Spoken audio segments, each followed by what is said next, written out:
இலையோட health benefits பற்றி பார்க்கலாம். இது வந்து சிம்பிளாக வீட்லேயே, அதுவும் இந்த கிளைமேட்டுக்கு ரொம்ப ஈஸியாக வளர்த்துடலாம். சின்ன பாட்டில் இதோட அந்த ஸ்டெம் பகுதியை நட்டு வச்சிங்கனாலே நல்லா ஒரு கைப்பிடி அளவு புதினா இலை கிடச்சிரும். இது வீட்டில் வளர்த்த செடியிலேருந்து எடுத்தது தான்.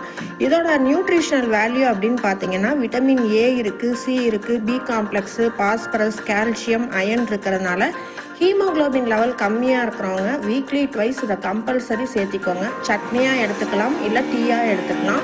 டீங்கிறது ஒன்றும் கிடையாது. ஒரு டம்ளர் தண்ணியில் ஒரு 10 இலைகளை போட்டு ஒரு 5 நிமிஷம் நல்லா கொதிக்க வச்சு வடிகட்டி எடுத்துக்கலாம். இது வந்து இன்றைக்கி ரெடி பண்ண புதினா டீ. இது கலர் மாறணுங்கிற அவசியம்லாம் கிடையாது. ரொம்பவே ரெஃப்ரெஷிங்காக இருக்கும். வாயில் துர்நாற்றம் அடிக்கிறவங்க கண்டிப்பாக இந்த ஒரு 4 இலை எடுத்து மென்று சாப்பிட்டாலே போதும், அந்த பேட் ஆர்டருங்கிறது போயிடும்.